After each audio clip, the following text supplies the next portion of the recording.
Was the original Illuminati evil, or were they secretly trying to guide society to enlightenment?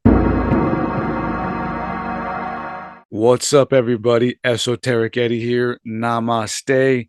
Today, we're going to be examining a book that was written in 1804 by the original founder of the Illuminati, Adam Weishaupt. I gotta be honest, this book has changed my life significantly. It's one of the few books that I've read throughout my life that has actually impacted me in a real way. I just finished reading it the past week, and it was exactly what I needed to hear in this moment in time. The book touches on morality, on good and evil, humanity, our purpose as a whole, whether or not we are achieving this purpose.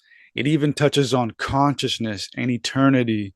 And Weishaupt, the founder of the Illuminati, who wrote the book, also touches on his own morality and questions whether or not he is good or bad. And towards the end of the book, surprisingly, actually talks about his failure with the Illuminati and sort of apologizes to the world and explains what his actual motives really were. Lately, I've been going through a lot of changes throughout my entire being, physically, spiritually, mentally.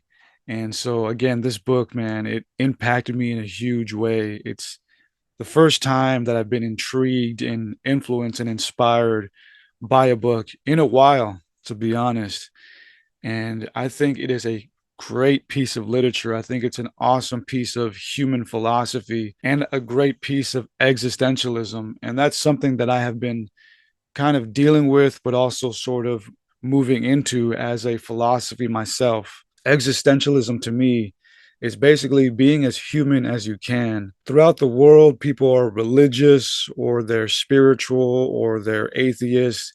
And then there are people like me who are a sort of blend of all of that, who are existential, who are just human at their core and are here to enjoy what we are while we are it, while at the same time knowing that we are more than this and will achieve more than this and aren't only going to exist in this realm. To me, that is the basis of existentialism, is appreciating that you are human and living that to the fullest, but also knowing that you are more than this, that you have a spirit body, a consciousness, and that there are consequences for what you do here in those other realms. And surprisingly, Weishaupt touches on that throughout this book.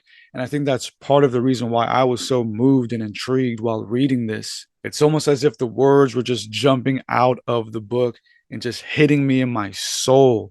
I needed these words more than ever in this moment.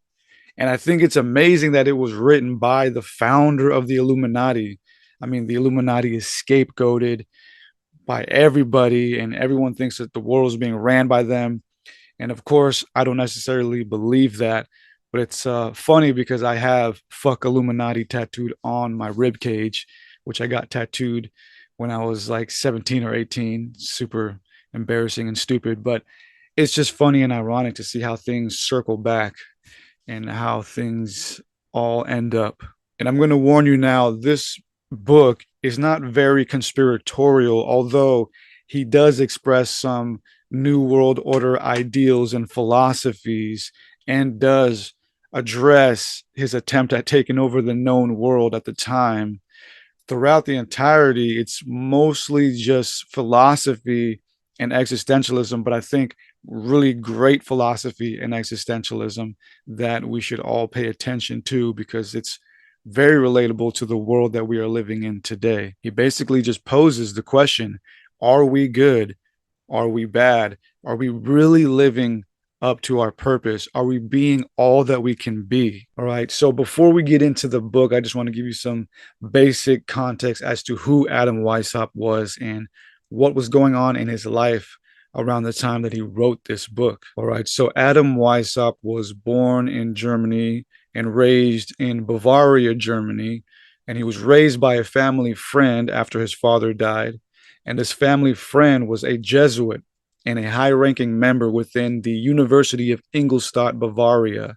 So Weishaupt grew up in an affluent family, an educated family, and he himself was a progressive and an intellectual, but he was always butting heads with his father, well, his stepfather, the man who raised him, and always butting heads with the authorities. He had new ideals. His mind was bustling with these new ideas and visions of the world. And real quick, you can learn all of this and more in my documentary that I made a while back titled Adam Weishaupt, Rise and Fall of the Illuminati. It's about an hour long. So you can learn all of that and so much more about him, the Illuminati, and their downfall.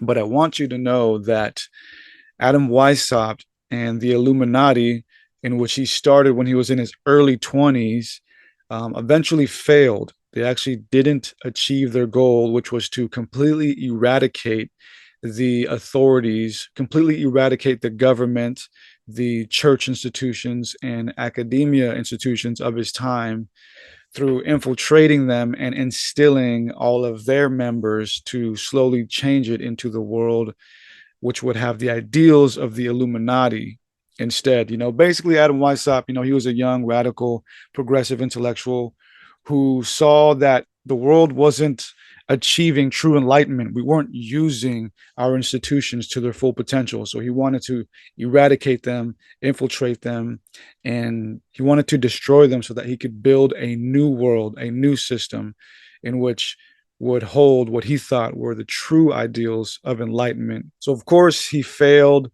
and he was disgraced even by his own members, his own friends, his closest of generals and friends were disgraced by a lot of the things he started to do and think towards the end of the Illuminati's livelihood. And when he was snuffed out by the authorities, disgraced by society and his friends, he was exiled and he went to go live in the countryside with one of his friends who was an aristocrat. And so he lived out the rest of his days in exile in the countryside, but he continued to write. And a lot of his writings were sort of apologies and kind of him making up for all the things that he failed on. And a lot of his writings are still available to us, including the one that we're going to go over, but a lot of them haven't been translated yet. Only two actually have been translated into English, and one of them is the one that we're going to go over today. He wrote this book that we're going to examine today during his mid 50s. So he was already exiled. He was in the last chapter of his life because he died in his 80s and was sitting there being reflective and examining his life and humanity and his failed attempt at infiltrating and eradicating the known world to push it towards enlightenment. And so in this book, he reflects on humanity, on morality, on good and evil, enlightenment, and whether or not we as a whole are actually utilizing ourselves, our institutions, and this world to its highest potential. And again, man, I think it's a great book. I think it's amazing. And of course, the Illuminati of today, or at least the people who utilize its ideals and symbolisms, is something that should be shameful, of course, but the original Illuminati was much different than the Illuminati we claim is ruling the world today. And Adam Weishaupt in particular was a very interesting guy. And again, go watch the documentary and learn more so you have an idea of who this guy was. This book changed my life, intellectually speaking, philosophically speaking. I feel different. It's such an intense piece of human philosophy and human retrospect and existentialism that I think you will find a lot of value in. All right, so let's get into the book. The book is titled Diogenes' Lamp. And Diogenes was a Greek philosopher. And Diogenes used to carry around a lamp, sort of like the Esoteric Eddie logo. And there's a funny story or statement about Diogenes and his lamp. And in that statement, somebody asked Diogenes at one point, "Why do you always carry a lamp?" To which he replied, "I'm searching for an honest man." And that's pretty much the premise of Weishaupt's book. He is reflecting on humanity as a whole and asking, are we being honest with ourselves? Are we really good? Are we really utilizing our full potential? And that's why the book is actually titled Diogenes' Lamp, or an examination of our present day morality and enlightenment. And again, it was originally written in 1804, but translated in 2008 by Amelia Gill and published by the Masonic Book Club. And this book was originally printed in a limited edition of 1,500 copies. So you are getting some rare occulted esoteric knowledge today. So I went through this entire 243 PDF book and read it for you and highlighted what I think are some of the most important pieces of information and philosophy in regarding our topic of today. So I'm going to read through all of my highlights and chime in with some commentary. So kick back, relax, and enjoy this amazing piece of human philosophy and existentialism. So Mr. Weishaupt begins with, when I compare our world of today with the worlds of older times, the differences appear so great to me that, by my way of thinking, people from those distant eras would have trouble recognizing themselves in us or convincing themselves that we are their descendants. Where in the older world, nomadic tribes wandered with their flocks through the wilderness, states have now arisen. Conversely, places where very mighty empires once flourished are now ruled by anarchy, barbarians, and weakness. Entirely new languages, new religions, new morals and customs, new ideas and ways of thinking, even new virtues and vices have arisen since that time. Everything around us is new, and it seems that everything is subjected to an unceasing change. 100 years from now, perhaps some feared colossus still standing today will have been destroyed, and little will remain of that which currently frightens or astonishes us. Now, real quick, I just want to pause right there. It's amazing that he's writing this with such introspection and wisdom, because he's writing this as America was being birthed in real time.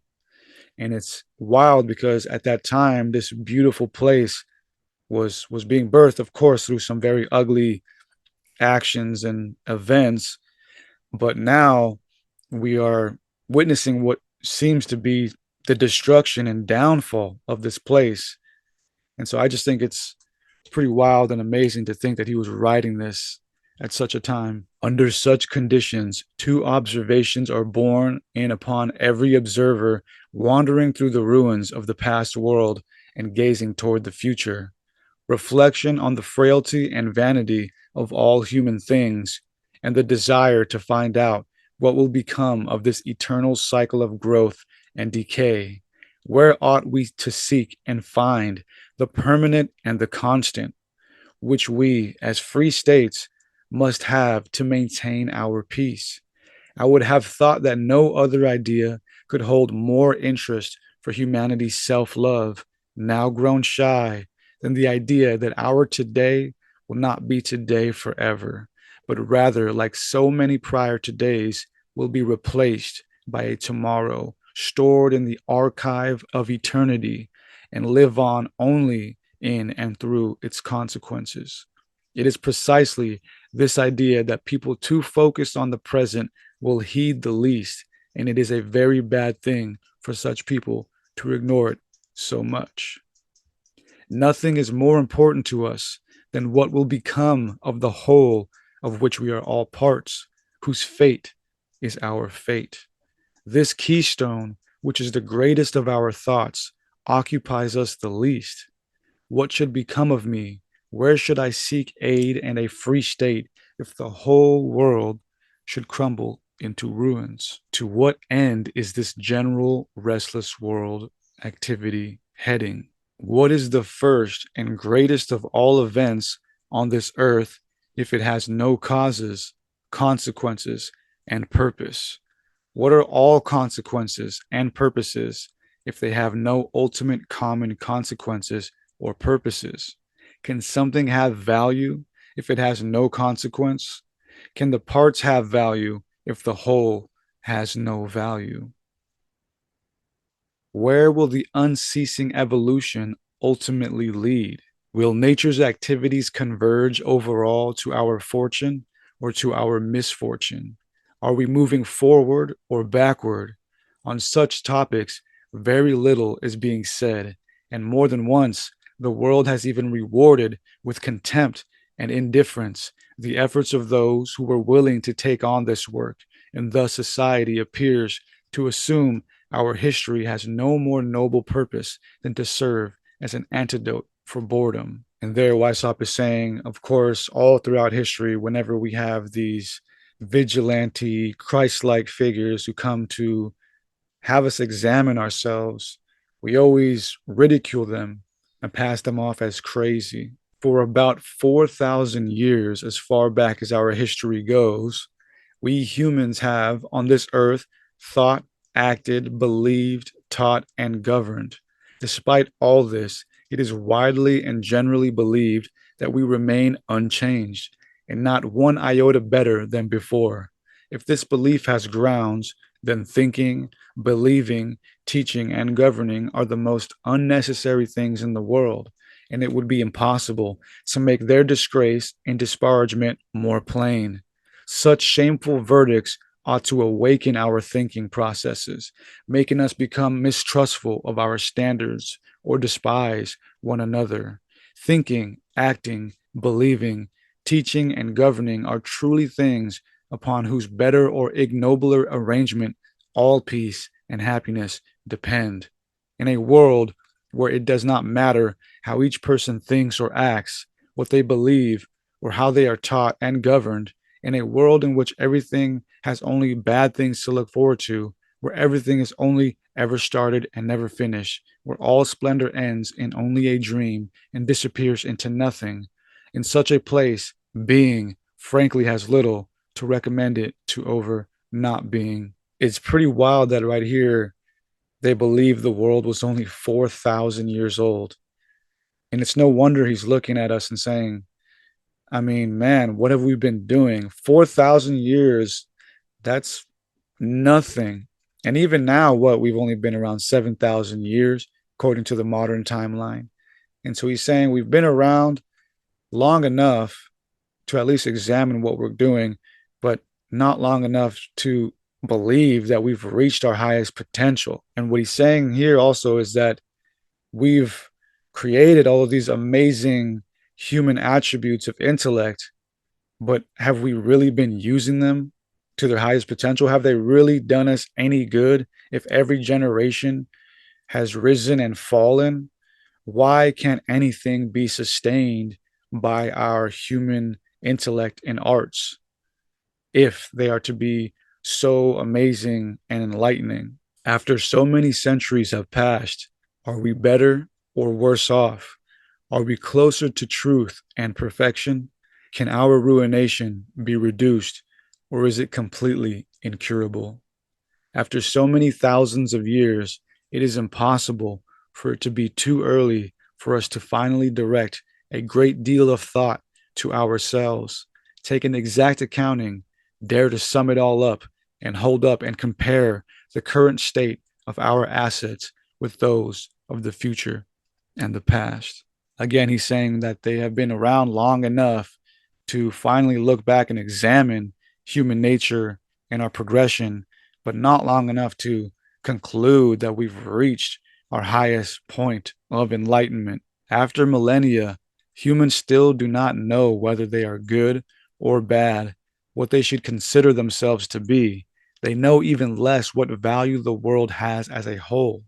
Every single human being unceasingly contradicts himself or herself on these matters, judging things one way today and another way on the morrow, depending where their passions and interests lie. At this point, I think this is all very relatable because today we are living in a world where there is no truth.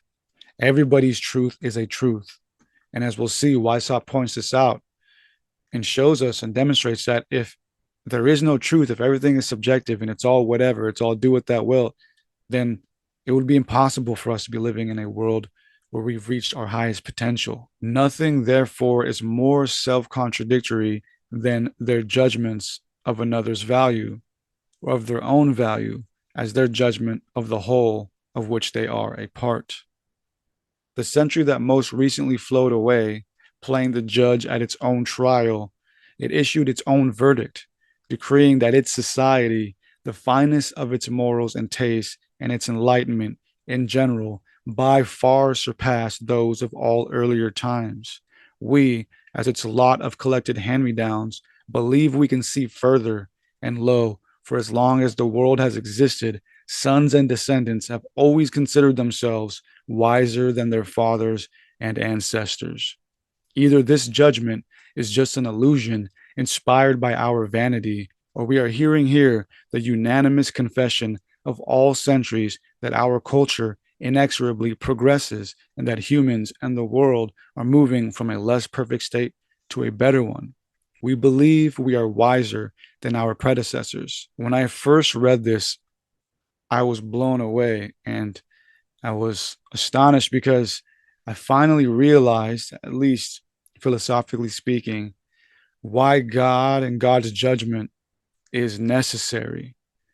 As Weishaupt points out and will continue to point out, we live in a contradictory world where we view ourselves as correct and having the right way of thinking, and everybody else is wrong. And so, by that premise, it's impossible for any of us to judge each other on whether we are good or bad. And so that's why divine judgment, whether it be the Egyptian gods weighing your heart against a feather or whatever, divine judgment is necessary because if it does exist, it is the only judgment that will be a true judgment. It will hold you up to the light and show you who you really are.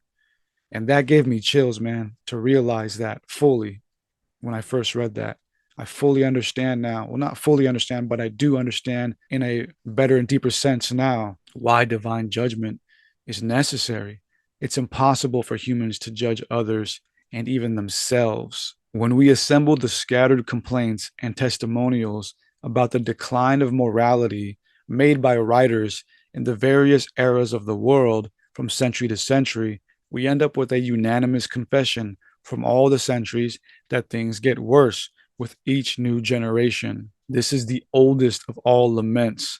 It reaches like an unbroken chain from generation to generation and lives on in all moral poets and other writers, in the pulpits of the Christian church, in philosophers' lecture halls, and even in the royal courts and among worldly men.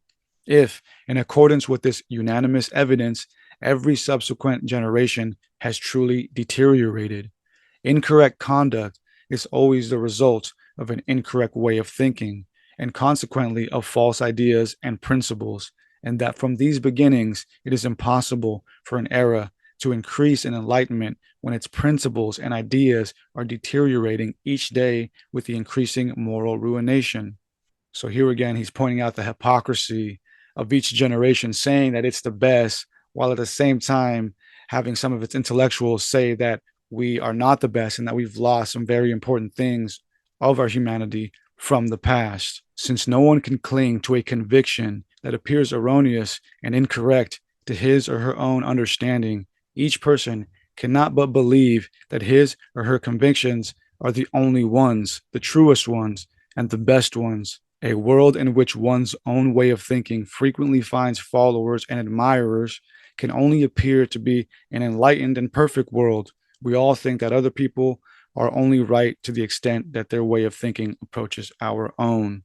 So this is pretty prophetic right here. He's speaking about a world in which everybody views themselves as perfect and everybody else imperfect. And it's funny how he mentions in this world, everyone's own way of thinking would frequently find followers and admirers. I mean, that is literally the world we live in today with social media.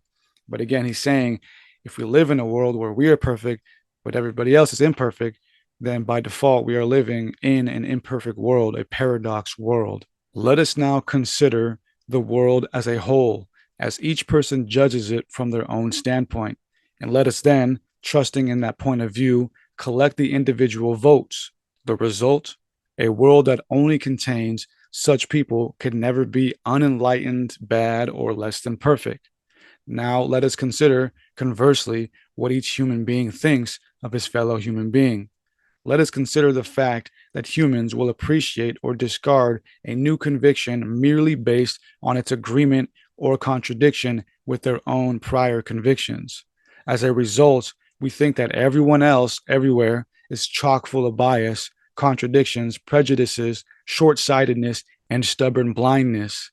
And let us finally consider the fact that everything we accuse of others, we return to them in fullest measure. The result is that there is no human being on this earth who thinks truly and correctly. Ergo, there exists not even one truth, merely contradictions. It is impossible to understand how an age in which, according to the unanimous confession of all of those alive, no humans can think correctly could see itself as the most enlightened. All human beings hold very high opinions of themselves. Humanity's finer side conceals such opinions behind the veil of modesty, but this so pleasant virtue is for the most part just a facial expression. Others will always come up short when compared to ourselves, and every quarrel that might cast our own claims into doubt will never be decided before our throne of judgment in any way other than in our own favor. We all more or less believe ourselves morality's heroes and perfect examples of selflessness. We are even simple enough to believe that we do all good things merely because they are good. Seen from each person's eyes and the eyes of their nearest and dearest, there exists, therefore, no depraved people, no unjust people, no hypocrites or swindlers. From this point of view, the world appears the cradle of honesty and virtue, and no one can explain why, in such an immoral world, they always have to remain watchful and guard themselves against deception, malice, and injustice. A time must come when such a hateful species whose existence has no other purpose than to deteriorate and to demonstrate how far the game of degeneration and depravity can be played, wipes itself out and self exterminates. So, what are the world and what are humans if we give credence to such contradictory assessments? Are they good or bad? Either it seems to us that good and bad alternate and maintain an equilibrium, or in what seems more credible and the more widely held belief, we think that humanity and the world tend to be rather more bad than good. I know very few people truly happy about their existence who would thank nature's wellspring for their creation, who have truly convinced themselves that it is better to be than not to be. No one likes it down here. The lamentations and reproaches never cease. Show me the person who does not believe that he would not prefer this world to be more reasonably organized. I know a great deal of people who seriously wish they had never been born, and yet, in the strangest of all contradictions, loathe death as the greatest of all evils. Nothing stands out more in this atmosphere than the way the dissatisfied will then ridicule anyone who thinks up a better organization for the earth and its peoples, calling him a short sighted fool who knows nothing of the world. The root must lie in a special type of pleasure found in self torment. Contentedness, moderation, modesty, and resignation to one's fate are very great and estimable virtues, whose exercise show much more magnanimity of spirit and grandeur of mind, qualities that one might wish might become prevailing and universal to the earth's great good fortune. I myself have no dearer wish than for them to be my enduring virtues. So throughout the book, he talks about modesty and basically being humble and walking the middle path. And throughout the book, you'll see he speaks on a very Zen and Buddhist like philosophy of staying in that middle path and basically saying that our miseries are coming from these extremes. And within both of these extremes exists our striving and fanatical, aggressive drive to riches and power. And so, if we're continually trying to achieve these riches and powers and these values that we think are important at others' expenses, then the world is just simply going to continue to fail. And so he points out that's why it's important to live a life of moderation and the middle path. I would everlastingly consider all dissatisfaction and discontent to be the result of a misconception, of an incorrect and unreasonable estimation of certain things, and thus that each human being's degree of dissatisfaction indicates the degree of their stupidity and foolishness. Each annoyance is the result of a misconception. Again, some people out here who are young in spirit, young in soul and mind, might think that all life's purpose is to just get 1 million followers on Instagram and they're going to do it no matter what. And so what he's saying is that this is stupid and foolish, and it's based upon a misconception about what the purpose of life is. And in contrast, the spirit of dissatisfaction and of weariness with life is never voiced more fiercely and loudly than in those classes of people for whom everything has been done to secure their happiness, and for whom too much happiness has become an overwhelming burden. Such lamentations thus ring out most frequently among the great and wealthy, among all ambitious and powerful people, among people with an extensive experience of the world, whose minds receive a greater education thanks to their wider experience. It is even the voice of the scholar and, who would have thought it, the voice of some philosophers and teachers of the church. Therefore, if anyone would like to convince himself or herself that this world is ever going to produce any seeds of contentment and modesty, that person will search in vain. Such contentment, unfortunately, can only be found among wild people. Here, and almost here alone, do we find people who bear the burdens of an arduous life, never cursing it, with a patience, indifference, and calmness for which there are few examples among the upper and educated classes, and from which our philosophers have created an ideal without, however, making use of it themselves. And so, again, right here, he's talking about how even people who have everything, all the money, all the power, all the attention, are still miserable. And that's because we have an incorrect way of thinking. We have an incorrect idea of what is valuable and what our purpose is. And he points out that contentment with life, not happiness, but contentment, meaning that you are tranquil.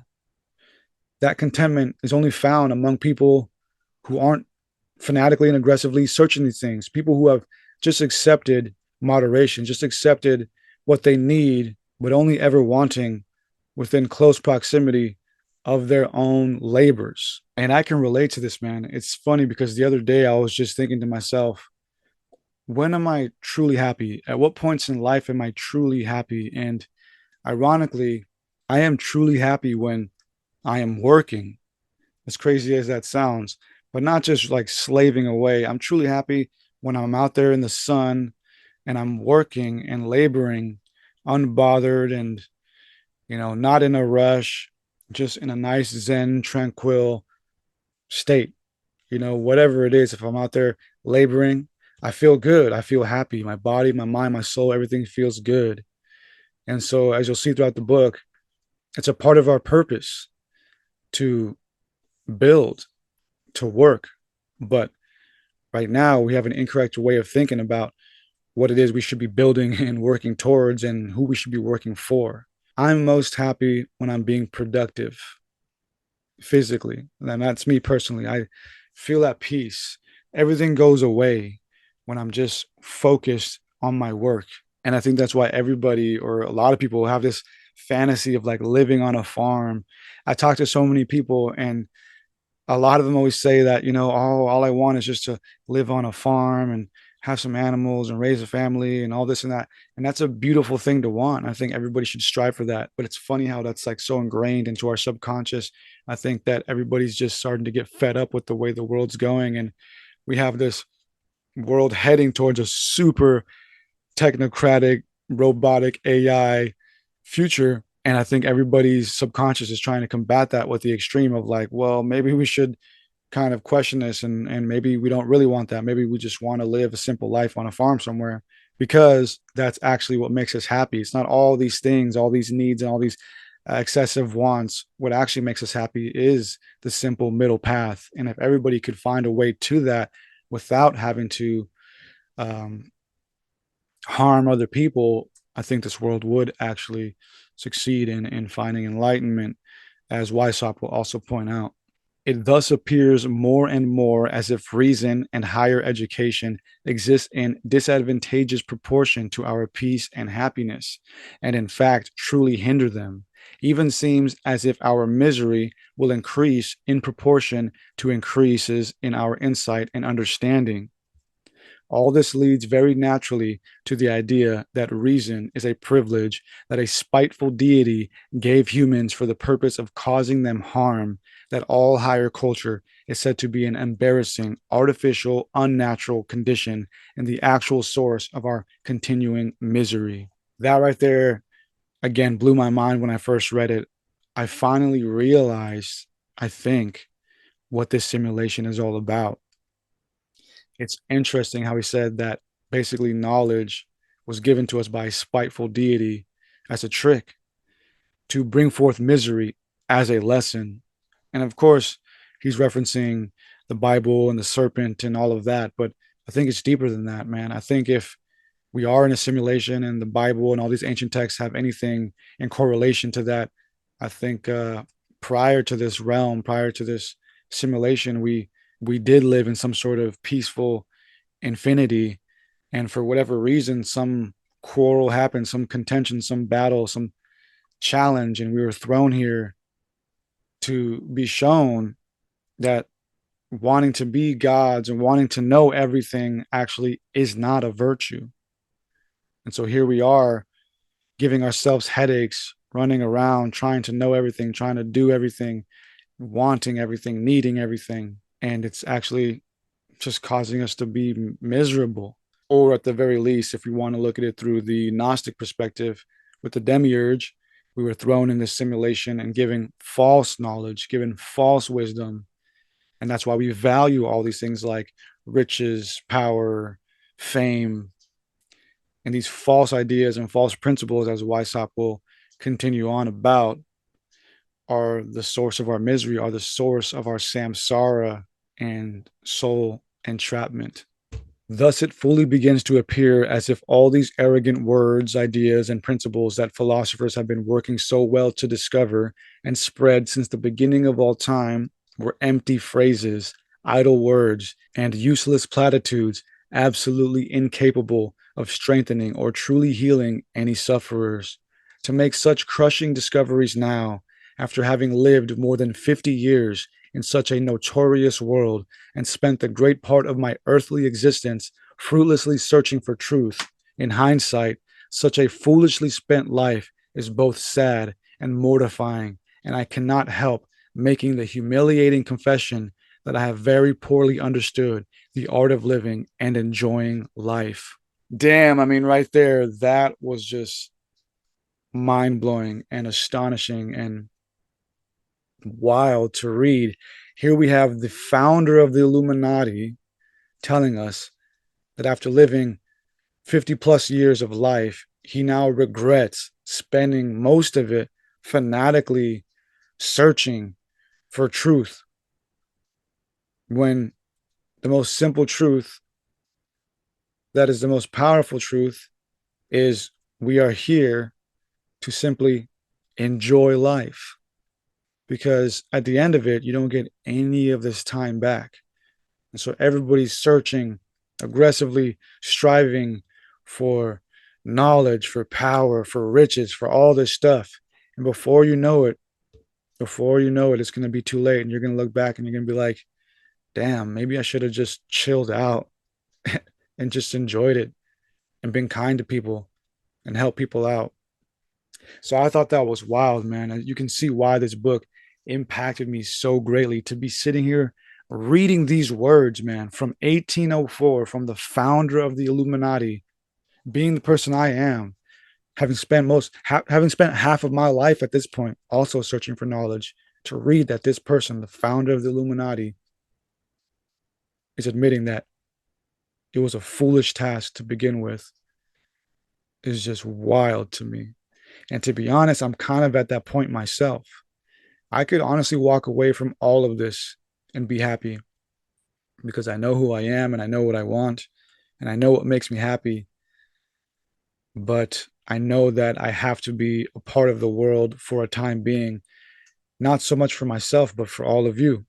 I'm here to help all of you and educate you. And yeah, in turn, it does help me as well. But make no mistake, man, once you've gone far deep into the rabbit hole, eventually down that rabbit hole, you just end up at a dead end. And at that dead end, there's a mirror. And that mirror has some writing on it, which says, here it is, the object in which you've been looking for all along. So yeah, man, I've reached that point down the rabbit hole, down my career, down these many, many years of life of researching and writing and searching for the knowledge and truth of this life. I've reached that point where it's like, okay, have I learned enough? When is enough enough? See, that's the problem with people in this life, as Weishaupt is pointing out. We don't practice moderation. We always need more and more and more. We don't cash out when we're on top.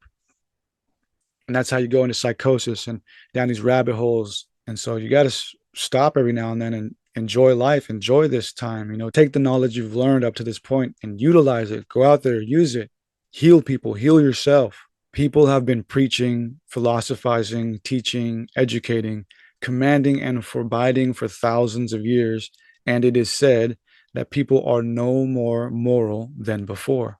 Three opinions are possible here. The world is either changing purely for the worse, or its changes are for the good of the whole, or finally, the world has no plan whatsoever, and there are no ultimate common good or evil consequences, but rather evil alternates with good, and good alternates with evil, without any higher intention or planning. Should or can it be of no consequence which one we claim to be true? This question is not speculative, but rather one pivotal for humanity's happiness and fate. A practical, most important question that will create a revolution in thought and deed and eliminate a great deal of obstacles impeding our morality and being considered insurmountable after so many failed attempts. The idea that the world is getting worse is such an undignified thought for a human to think. In such a system, people could do naught else but hate and persecute themselves and others. The greatest of all inconsequences would be wanting to improve people doomed to deterioration. Government could only consider itself an end in itself, and its despicable creatures thus as naught else but tools. All the government's wisdom could go to work on naught else but neutralizing humanity's naturally incurable maliciousness and preventing its outbreaks as much as possible. In such a world, selfishness is the only true system. So here, Weishaupt is pointing out the danger in believing that there is no right and wrong, and the danger in believing that humans are inherently bad and that the world is deteriorating. In this world, governments would be inclined to take on the responsibility of curing the world and caging all of these bad people. And that's pretty much the world we live in today. Because we are not uniform, because we are not truly living our highest potential, we're just these nasty, immoral creatures running around, giving the New World Order an excuse to exterminate us, giving people like Bill Gates and Fauci the excuse to look at us as detestable and grotesque.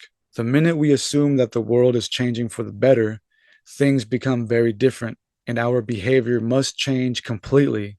Then there is a plan and a purpose to the world, and everything must relate to them. This gives morality and politics a fixed, unchangeable point. Both know then what they ought to be working toward. Then there is a future for us, and the horizons of our existences and our lifetimes expand. Then it would be laughable and foolish if people only cared for the whole, for the species, for an abstract idea, and neglected the individuals they included. Since the first system's results are too ugly and the latter's are too flattering and appear to be in contrast to actual events, humanity's thinkers have found it more reasonable to pursue a type of middle course and to believe that good and bad alternate in the world with no plan or higher intentions. There is both a great deal of reason and very little reason on this earth. Our reason about which so much noise is being made is a violent, puffed up, mad reason. This sort of reason takes offense as soon as a person's thought process ceases to dance according to its tune. The idea that good alternates with evil in this world without any sort of plan whatsoever contains all the inconsistencies of the first system. Nothing has a consequence and nothing has a cause. But this opinion is also an illogical one, and all who profess it apparently do not understand to what inconsistencies this way of thinking leads. All intellectual activity would end, and humans would become the unhappiest of all creatures. All objects cease being desirable when everything that we desire and wish to achieve through our activity has no value at all. When the world's events do not produce a commonly good or bad result, the whole thing has no point and thus no value. Thus, all the parts are also as pointless as they are worthless. Thus, nothing on earth would be truly good or bad. All the ideas about right and wrong fall away, and morality is unfounded. Nothing is worth desiring. So, here Weishaupt is basically addressing the idea that nothing has value. Anything can be right, anything can be wrong, which is the world we live in today. There's no concrete truth, everything's subjective, everything's Crowley esque, it's all do what that will. In that world, we would be leading ourselves to a very destructive end, which we are seeing now. And that's why we need objective truth and we need to examine ourselves as a whole and ask, what is our purpose? What are we all working towards? But everybody is just so scattered and working towards their own ends. And throughout the process of them reaching their own ends, everybody's attacking each other. If thus the belief that our activity should result in something of permanence that is worth the effort is such a necessary condition for the development of our mental powers. Recognition of the nature and thus the purpose and the course of the whole is for this reason the foremost and most important of all examinations. This world thus contains a series of consequences and purposes that either extends onward into infinity and will leave us in eternal uncertainty, or that will continue onwards until a common result appears. If the world is bad and its course leads to evil, then people too are bad and contemptible creatures. Our governments would then be acting very wisely when they set limits to our further developments. If, on the other hand, the world's course is of the type to lead to a bettered existence, then although humans are not yet what they ought to be, they are, however, what they can be, and they are capable of becoming a great deal more. From then on, governing would mean educating. Enlightenment would be a good thing. We do not know if we are good or bad or what our purpose is. As a result, we know ourselves as little as we know others. The consequence of this deficiency in knowledge is that human leadership and education will be just as contradictory and backward. It will cause us to use entirely the wrong set of tools. We will also be uncertain about the basis of political power and which rights are inalienable for rulers and for subjects. And so, again, if we live in a world where there is no right or wrong, where nothing has a purpose, by default, eventually governments are just naturally going to evolve into globalist, new world order, beast system machines. That's what you get when there is no right or wrong and no morality and no purpose or permanence to our lives. It should become apparent that we are not much better than children and neophytes when it comes to human knowledge and human government. Nothing is as absolutely necessary for our progress forward as shattering our too great security, shaking to the core the erroneous delusion of our perfection, and awakening a healthy skepticism toward our current reason and convictions. This one discovery of correction would bring about the greatest of all revolutions in thought and deed, and its discoverer would be the creator of a new and better moral world. What then is the source of these contradictions we see everywhere? It seems that people must be given prior instruction in what are the preferable points of view about any given object. Each person must determine for himself the value of an object, and people must, in this way, receive instruction about which point of view deserves preference in the issue at hand. All this together is what I call orienting. All our practical wisdom, all our knowledge at this point in time, none of it is oriented. That is the source of our disputes, our contradictions, and our errors. Just like the appearance and knowledge of the North Star, humans need a similar guiding star in the intellectual and moral world. All human confusion comes from the fact that we are not adequately oriented, and as a result, we confuse our views and consequently mistake appearances for truth. This is the type of idea that can mold people and change them in the blink of an eye. All right, so right there, Weishaupt's New World Order, globalist philosophies kind of come through in a glimpse, and you can see why some of his thinking was dangerous. I agree with him that we need to progress and really examine ourselves and question whether or not we are reaching our highest potential. But this is dangerous philosophy right here. He's talking about basically brainwashing people, basically saying that we need to orient people towards the one true perspective. And that is where things get dangerous. That's the kind of utopian thinking that leads to all this strange globalist type philosophy and madness. But I get what he's saying, and I agree with the premise, but not so much the means. But it's tricky, man. It's difficult. How do we take the entire world and get it to unify? I mean, even Jesus couldn't do it. We freaking hung him up and nailed him to a cross. It's a major task, but I just thought that part right there was very interesting. That's where his sort of new world order globalist ideals kind of poke through just for a moment. Whoever wishes to affect human souls with some success must thus set about it from this angle, comparing his point of view with his opponent's and eliminating his opponent's point of view from the argument. All right, Mr. Weishaupt, getting a little New World Order-ish right there. But, I mean, eliminate his opponent's point of view. And again, I get what he's saying, but this part here is kind of where the dangerous side of him starts to shine forth. And again, he says here, all human leadership thus has no other end than the changing of points of view. Again, very modern Illuminati and New World Order-ish of him to say.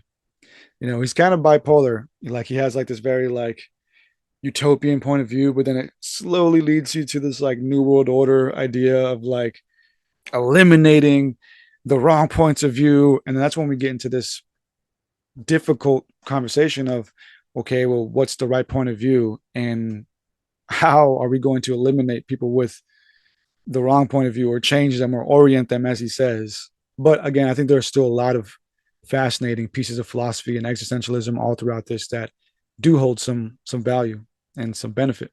All right, continuing on. If therefore we wish to sow concord and peace among human beings, if we are to think and act more uniformly than before and walk hand in hand toward a common goal, if we are to experience and learn to realize with conviction what is truly good or evil, just or unjust, independently of arbitrary judgments, then the individual points of view that each person has on the strength of their particular location must become capable of some correction and some exchange for better views. So let us not merely limit our examination to the things as they now stand. Let us write not for one of the earth's peoples, but for the species as a whole. Our care and concern must extend to the most distant of our descendants.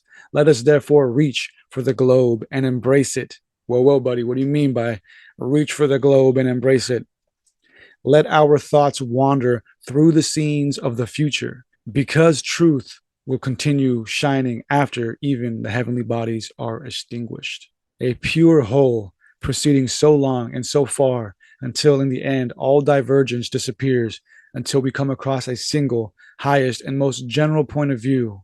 This alone is the immutable and the absolute that we need so much. If no highest point of view does in fact exist, then all morality is founded on unsafe and unsteady ground, for then there will be as many systems of ethics as there are points of view. Anyone who wants to lead others must necessarily have a good goal in mind and know what he wants to achieve with that goal.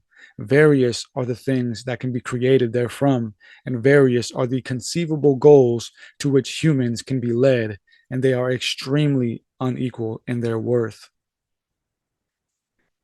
Our knowledge is a whole.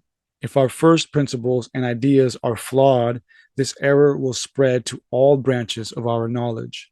So, if we remain in the dark today about certain main questions upon which our welfare or woe depends, then it is solely because there is not enough respect for the higher principles, because we are considering a subordinate purpose to be the chief purpose, and consequently are not unifying in the varying points of view into a highest and final point of view. And so, right here, Weishaupt is kind of touching on the idea that we are moving towards a purpose, towards a revelation, and that it was in our Creator's intention that we move through these evolutionary phases of human history so that we can learn the lessons, so that we can eventually become our highest selves. The examination itself is a thankless task and can do aught else but make hateful the writer.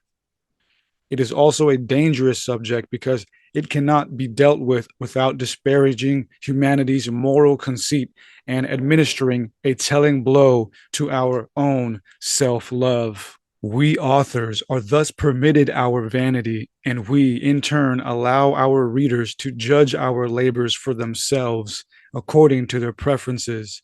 We only ask them to remember that the delusion that one can do without all instruction betrays no lesser in arrogance and is much more harmful. I can definitely agree with that, man. I know what it's like to labor away hours on hours, days on days, months on months to write a book. And although it be received well by a lot of people, still have it mostly overlooked by the wider world, because you are challenging the mainstream ideals. And that's pretty much what I do with my work. And so I can definitely relate, man. I know what it's like to look at these huge ideas like religion, Christianity, Lucifer, and all these different things, God, and just look at them and examine them as a person, as a human. It's dangerous, it's difficult, and back in the day, it would get you executed. But I think it's important for us as humans, as a human family, to start to examine what we think and what we believe and ask ourselves, is it really helping? Is it really helping, or is it at least stagnating, if not at the very worst, causing us to regress?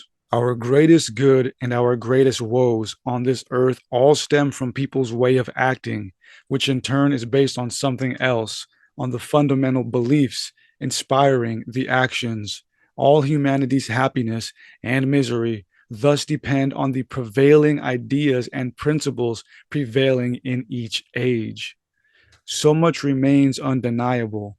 If our era is as corrupted as people say, it is impossible for our enlightenment today to be true and of the highest nature. Our ideas about the most important things in life cannot be but wrong. And in studying humanity, we must run into results everywhere that our own self love would very much like to hide away.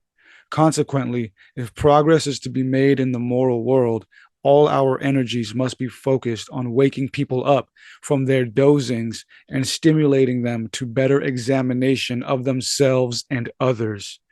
Damn. The homie said we need to wake up the sheeple right there from their dozings.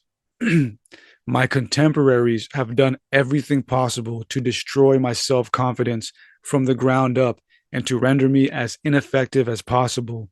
Me, who in a more effective position could without a doubt have accomplished so much more, they have misjudged me in a way that is not easy to misjudge someone. Now, keep in mind, he's writing this a bit remorseful and upset that he was not able to accomplish his goals with the Illuminati. And like in today's world, when people are canceled and the media smears them all over entertainment and news channels and platforms back in the day when Weishaupt failed. He was completely disgraced, and everybody thought he was a devil. To this day, people think that he's a devil, and like I've pointed out, he's got some dangerous ideas, and he was a wild one, man. He literally tried to take over the known world in Europe and infiltrate all of the institutions to eradicate them and destroy them and build them anew with his ideals and visions of enlightenment. So you can kind of feel some of the remorse and the anger in some of this, you know. But in his old age, he's kind of churning it more so into a philosophy, which you can get the sense that in his old age he was somewhat apologizing and saying, I was just trying to do it for the better of everybody. But he'll get more into that towards the end of the book. I predict that only very few people will have the necessary patience to read through to the end or reread such a work. When I look out into the noise of the tumult of the great world, I pay attention to what is going on there and notice the tremendous contradiction between what ought to be and what is really happening, the indifference and contempt with which everything is treated that people consider holy and venerable, and then turn my gaze upon myself and become aware that I am only a single person fighting against a crowd of people without reputation, influence, or support. And when finally I heed the mood of my contemporaries, their mutability and frivolity, and explore what they expect, desire, and read, then I admit, do I run out of courage and gasp for air, and no one could feel weaker and more powerless than I. I am ashamed to admit to such a world that I believe in a God. I want to destroy all my works forever, to free myself from all laughter and rebukes, or at least to reserve myself for eras to discover in times when I need blush no longer because I have ceased to exist. Wow, I mean, that was just very Shakespearean right there. And again, I resonate with that wholeheartedly, man. I know what it's like to be a tortured artist, having this feeling inside like nothing's good enough. Nothing you create is good enough. There's always this drive to keep on going, creating more and more and more. I and I definitely feel that pain and I feel that emotion. And I just thought that was wild for him to admit that he believes in God. I mean, here you have the founder of the Illuminati saying that in the crazy world that he belonged to back in the 1800s, he felt ashamed to admit that he believed in a God. I mean, that's how messed up the world was around him, let alone today. And I think it's amazing that he's saying, man, nobody's going to have the patience to read this. And yet here I am, what, like almost 1,000 years later or something, with fuck Illuminati tattooed on my body, reading this. I read the whole entire thing. I sat through it. And that is one of the things that impacted me as I was reading this, knowing that the founder of the Illuminati wrote this back in 1804. And here I am reading it in 2023, sitting through it. And I could still feel his pain. I can still feel his humanity and relate to it. Look around the world that I'm in and relate to it. And it's funny because in this work, he's talking about how nothing has ever really changed. And here we are, nothing has really, if anything, it's just all become much more depraved. And so I think this work is monumental and phenomenal, man, despite his crazy attempts at taking over the world and his dangerous philosophies. I think it's amazing. And at the very least, a work that we should read and consider. And I also relate to this because when I first started reading about all of this stuff as a young person, I was the only one in my family, in my friend group. It seemed like at the time, the only person in the world that was looking at the stuff and reading the stuff and speaking about it. I was deemed crazy by my friends, by my family, and still am to certain extents, you know? And so I understand what he feels and what he means when he says that this is a difficult task, you know, to sit down and look at these things and really examine humanity through existentialism and just ask, you know, what are we doing? I definitely relate to that. And to anybody out there who is on the same path, you know, keep going. Don't let the world bring you down.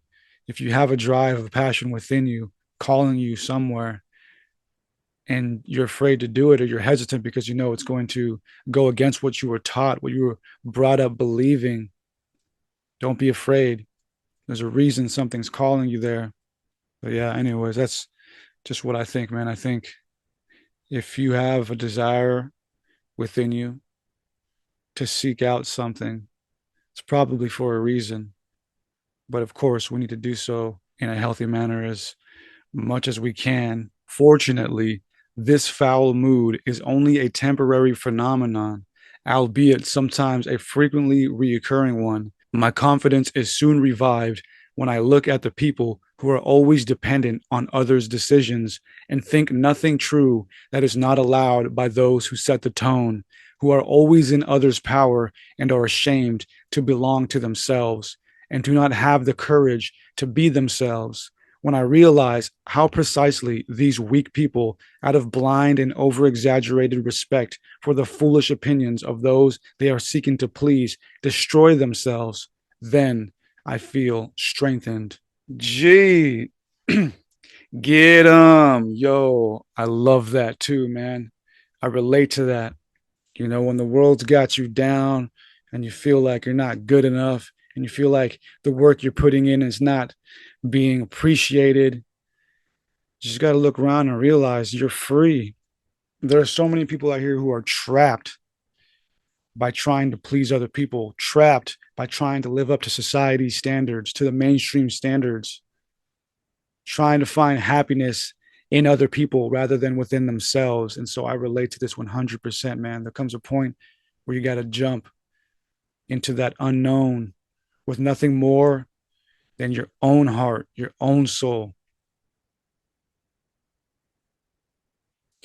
I love that, man. I love that message, dude. You know, and that's why Weishaupt was the dude that he was, man. That's why he went up against the entire world, which at his time was the demiurge, and at our time still is the demiurge. So for him to go up against the government, the church, the school was wild.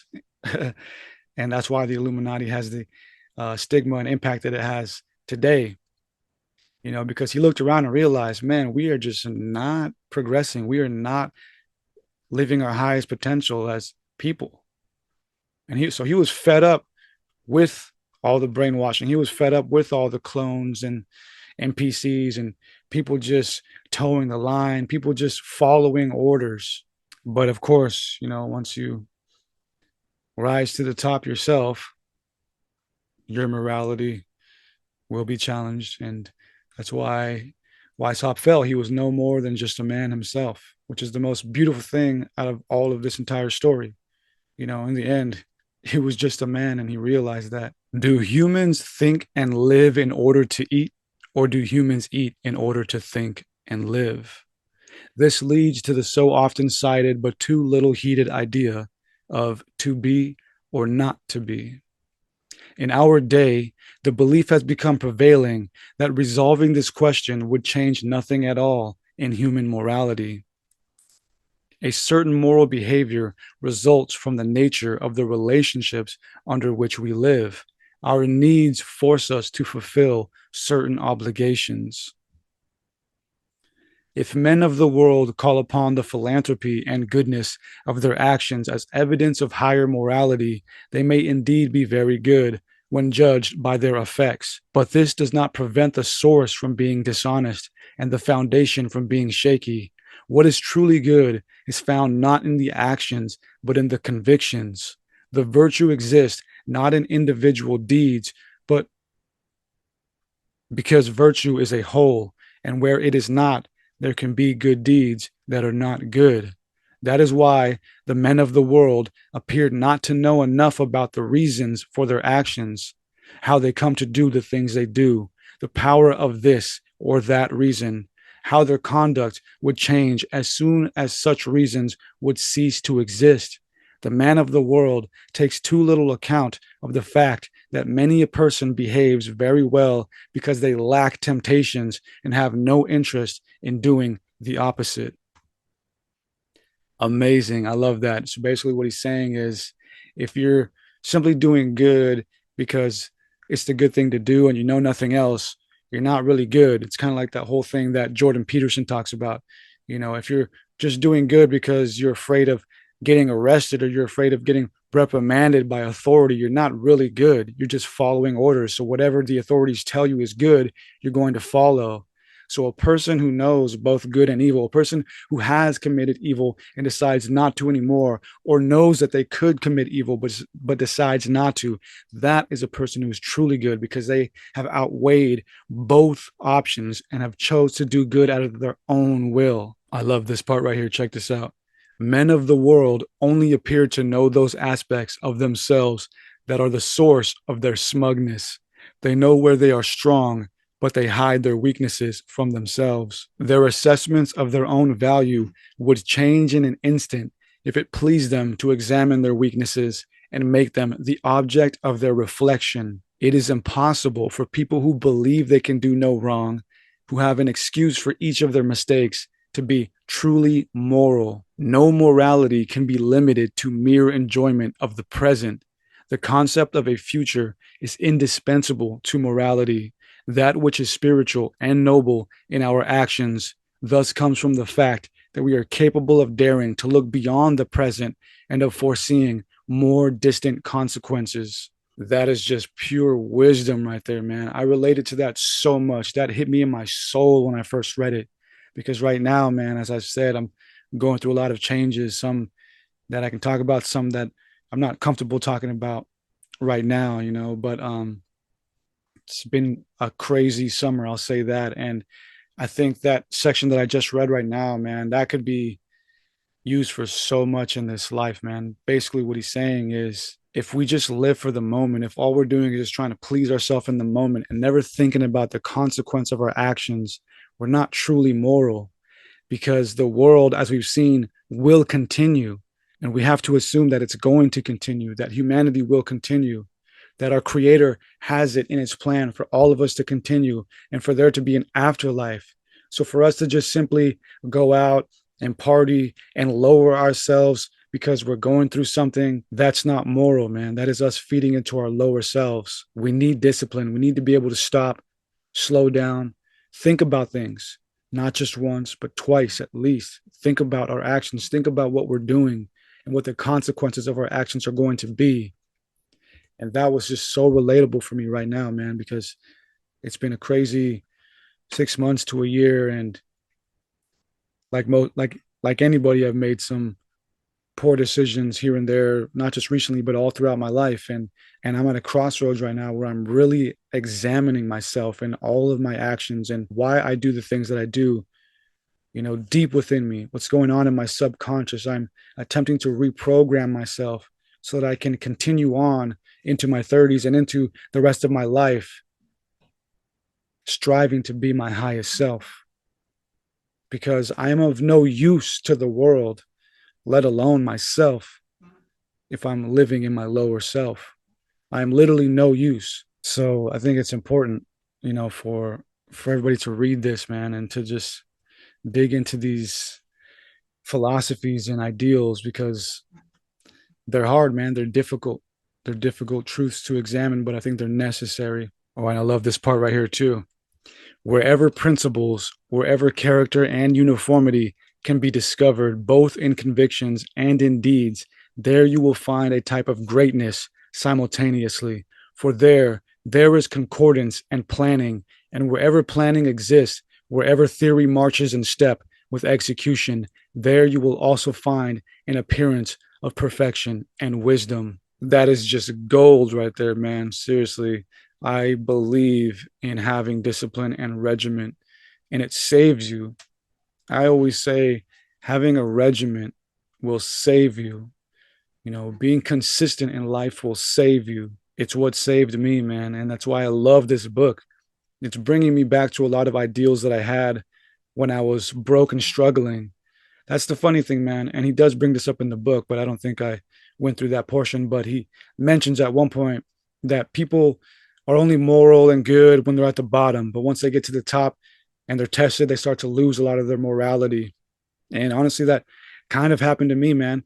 I was at the bottom and I was broke not that long ago. And things have gotten better for me and I've been tested and I've failed some tests, but I'm still alive. I'm still here. I'm still willing to learn. So, in essence, I didn't really fail. I just had some setbacks, but we can call it what it is. Sure, I failed in the moment, but in the bigger sense, at life, I haven't failed yet. As long as you're waking up, I love that, man. And this is why this book impacted me so much, dude. It's basically like a manual, man. It's a manual on how to find your highest self. If you really sit down and read through it and allow the words to penetrate into your soul and really read them and think about them. And so, me, I'm a person of regimen, man. And I've sort of swayed from that recently, to be honest. But this book, that's why it impacted me. It woke me back up. It woke the fire inside of me back up and said, you know what, Eddie, it's time, man. It's time to get back to who we really are, that consciousness, that higher self. And so having a regiment will save you. It will save your life. If you're just going about life, never planning anything, never having goals, never thinking about the future, you're just blowing in the wind, man. You're allowing yourself to be carried along for any force or any influence. All the fools, all the villains on earth behave in this way because they are convinced that power, wealth, and admiration are humankind's greatest goods. But would they desire to become powerful, rich, or admired if might, wealth, and acclaim were harmful things?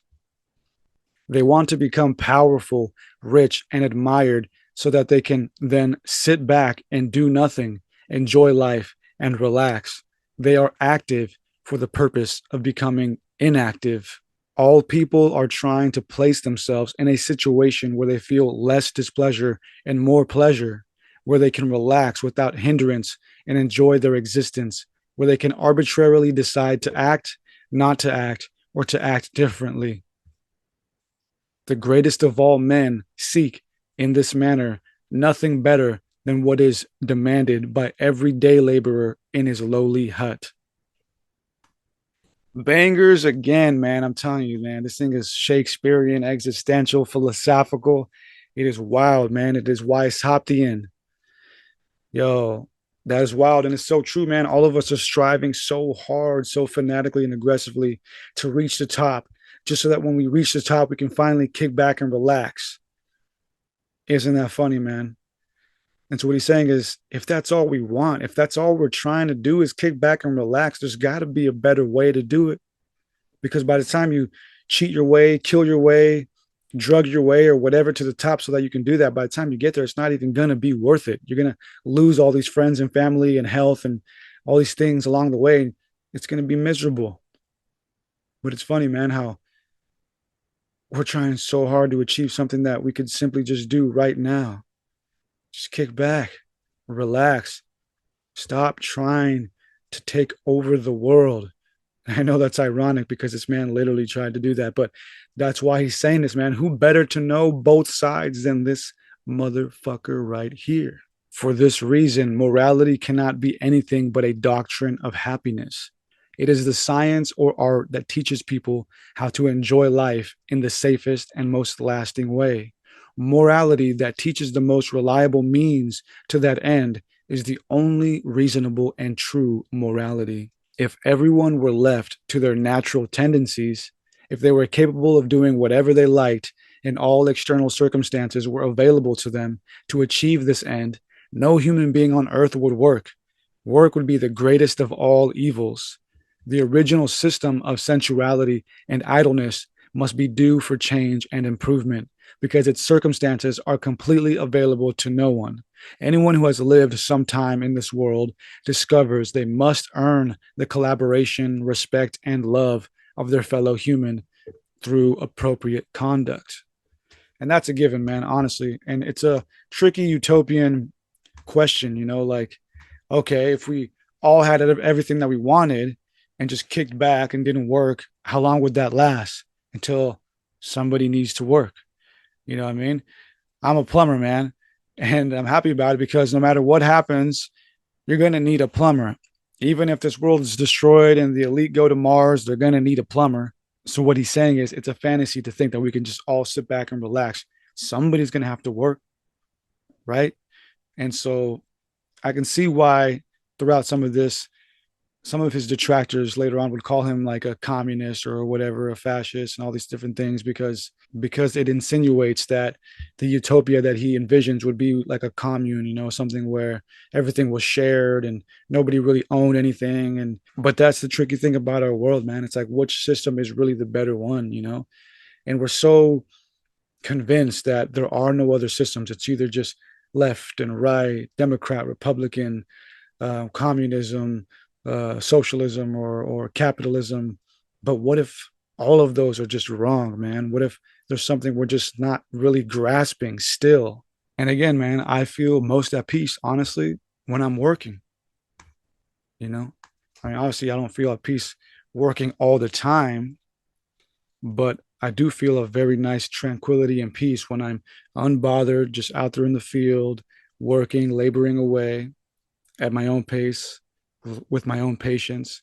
It's an awesome feeling. And so there's something to say about that. There's something within us that is designed to work. And obviously, yeah, the Anunnaki or whatever designed us to work. And even the Bible confirms that, or whatever. Maybe we were cursed to have to work, so on and so forth. But my point is, I think we feel honestly happy when we are servicing others or when we are working and building towards something productive. But because there can only be a few who are very powerful, because there have to be subordinate people on whom the great ones can express and demonstrate their power, this pathway to unimpeded activity will always remain closed to the greater part of all humanity. On the other hand, there are always people who try to become great by pleasing those who are already great.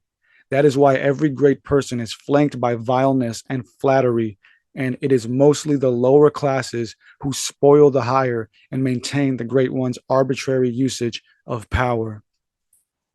Banger alert. I mean, man, it's almost as if the globalists of today have read this or something, like this is their Bible or something, because that is the world we are living in today. That is the system that we live in today. The top are the ones enjoying that unimpeded activity, that indolence, that kicking back and relaxing, while the rest of us toil away in modern day slavery and uphold them through fame and entertainment and all this stuff.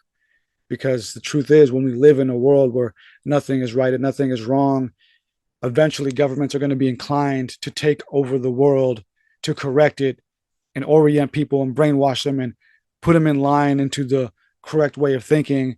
And there's only going to be enough fame and riches and power for a small amount of people. So this opposite moral world in which Weishaupt was warning about and hoping would not become a reality is the world that we live in, is the world that unfolded from his time. It was pretty prophetic, man. Pretty prophetic for him to write all of this. And ironic, being that he was the founder of the Illuminati. A mother this ugly bears even uglier children. Klaus Schwab. For greed hoards treasures, either with the intention of never enjoying them, which leads to miserliness, or it collects things for the purpose of pleasure, and in this way becomes the wellspring of wastefulness, sensuality, vanity, and luxury. It follows that every human being is acting in a good and just manner because they are acting as forced to by such an objective. They are using the means that lead to that end of gaining riches and powers. So what he's saying is, well, if what we value the most in this world is riches, fame, and power, then anybody who attempts to achieve that by our own sadistic subconscious program is by the game a good person. They're hustling, they're grinding, they're trying to get it at any means possible. You know, that's the vicious, psychotic, sadistic world that we live in, that we have created for ourselves. Because, as he says, we have placed values on certain things. We have created principles and ideas about these certain things and are living that out as our program. All right, this is one of my favorite parts. This is where he starts talking about consciousness. There are many people who make their outward efficacy the goal of their desires and judge the measure of their true perfection by it. Their peace and happiness depends more on others, on circumstances, than on themselves.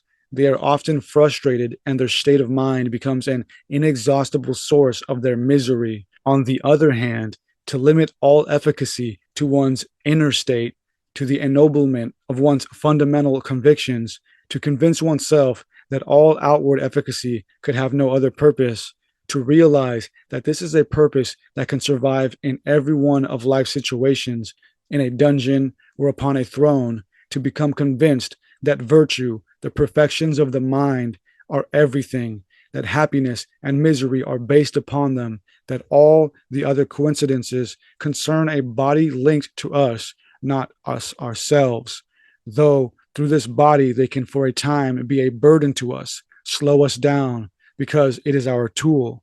They cannot make us unhappier if they have not caused any deterioration in the mind. I love that right there, man. Crystal lattice mind illusion right there, 1804. What he was saying is we need to realize the efficacy, the greatness, the purpose, the value of who we are is actually inside. And if we hold that to be true and we discipline ourselves and strengthen that, then nothing in life can truly harm us or sway us from our goals, because we are not this body, as he says. Let me reread that part right there. Some of this verbiage is a little difficult to understand the first time around. So he says right here, right? Watch. To become convinced that virtue, the perfections of the mind, are everything, that happiness and misery are based upon them, that all other coincidences concern a body linked to us, not us ourselves, a body linked to us, but not us ourselves. Though through this body, they can for a time be a burden to us, slow us down, because it is our tool. They cannot make us unhappier if they have not caused any deterioration in the mind. I love that right there, man. There are so many bangers all throughout this book, man. I'm telling you, you got to read it.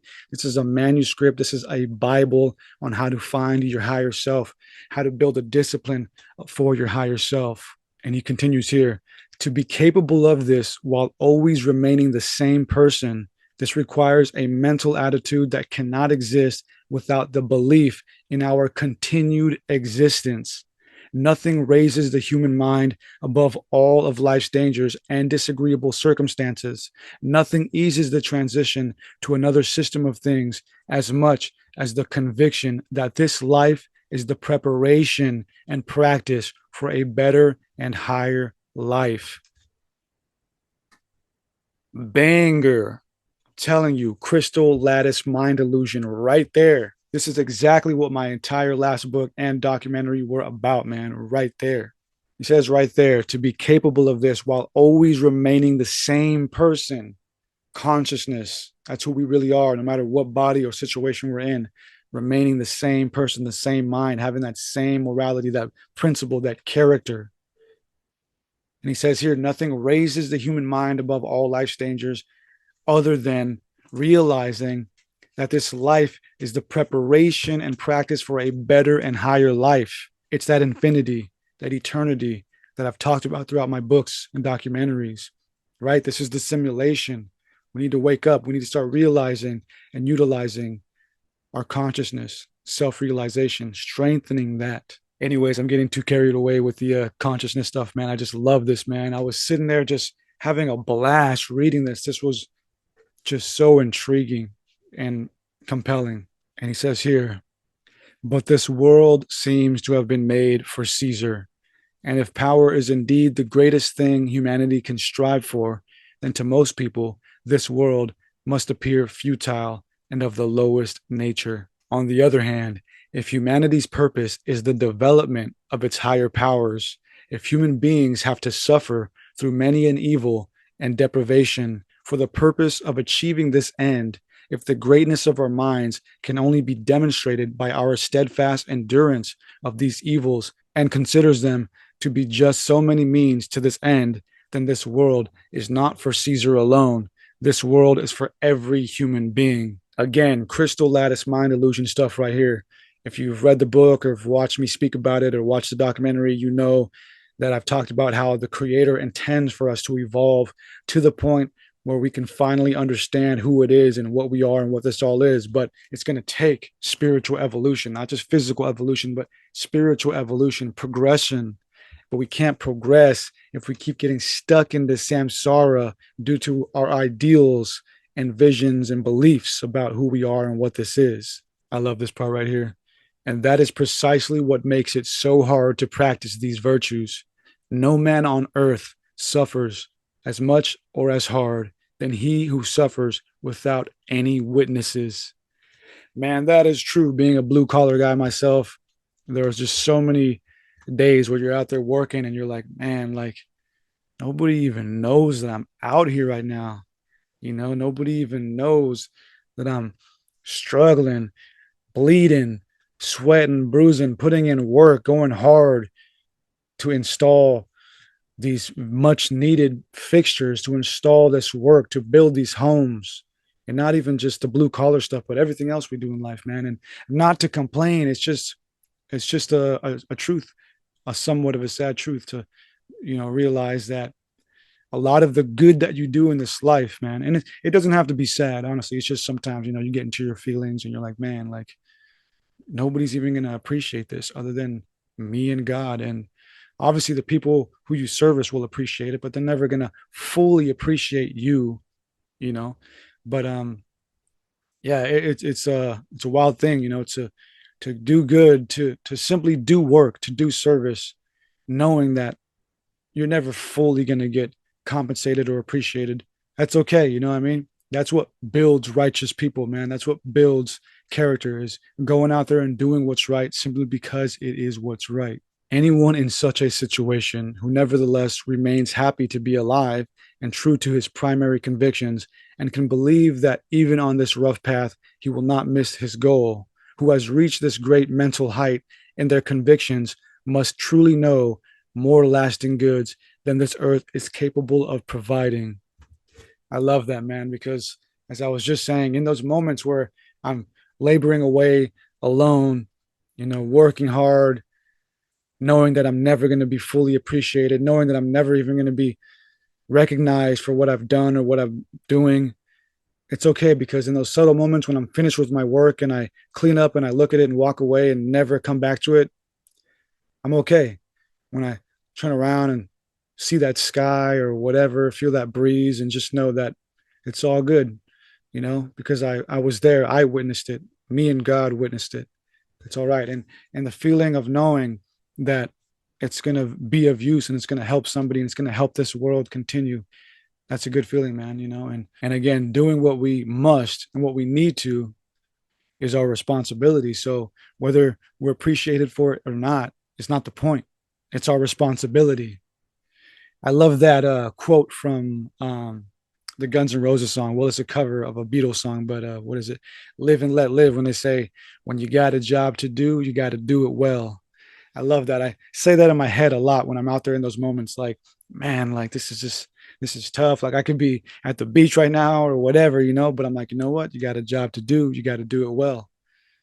So it's not about the appreciation, the reward or whatever. It's about doing the work because it's our responsibility. It's what we should be doing. It's the right thing to do. All right. So right here, he starts to kind of talk about himself a little bit. And remember, this is a man who was despised by society, was kicked out and exiled from Bavaria, Germany. He says right here, in the times when people were slandering me, clamoring about me, denying me, and misjudging me, when so many who did not even know me, like village dogs, began to howl in chorus as soon as one of them started to howl.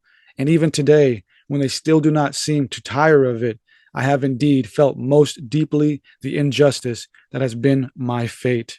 And yet it seemed bearable to me because I could say to myself that there is a God who knows you better than these people do. Banger, man. I'm telling you, that's exactly how it happens, yo. You're out there in the world is down on you, or you're down on yourself or whatever. You always got that best friend, man, that higher power. It's always there when you need it. And that's why I think it's a good practice to say what's up to it. Give it praise and thanks when you don't need it. Don't go running to it just because you need it. Say what's up to it every day. Build that relationship to that higher power. In every human being, there is an unremitting drive toward the improvement of their inner and outer conditions, toward perfectioning. All human beings want to become better according to their concept of better, better than they are at this moment. But this drive cannot become effective while people still lack a goal that they want to achieve. This goal is an ideal, for since it is to be achieved and turned into reality, it cannot be anything already in existence. Thus, at this time, it cannot have any reality. This ideal remains nevertheless the highest and best thing that such a person is thinking in the moment. And I love that right there, man.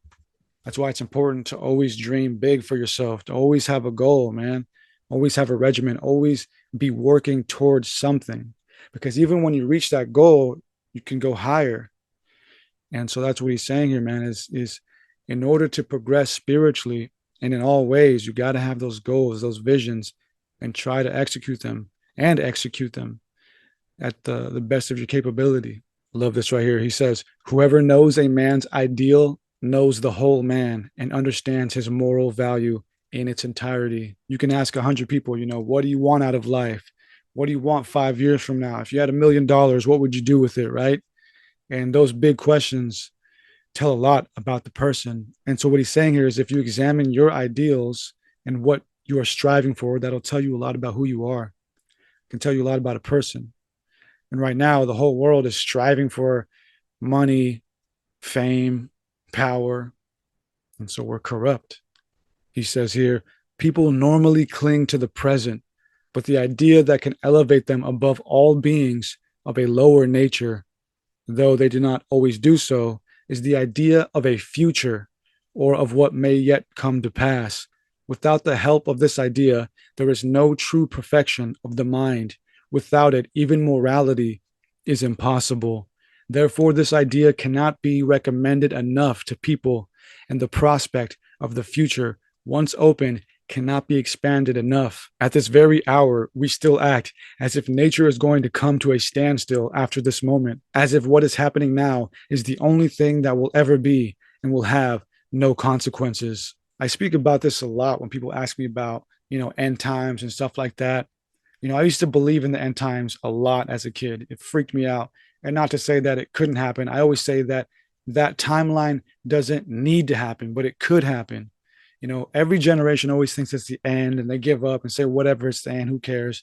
Jesus is coming back. Even if I do believe in Jesus and even if I do believe in the book of Revelation, I don't think it's happening now. And I don't think it needs to happen now. And no man knows the hour. So live like it's not the hour because you don't know. I think it's selfish for us to just continually think that it's the end of the world.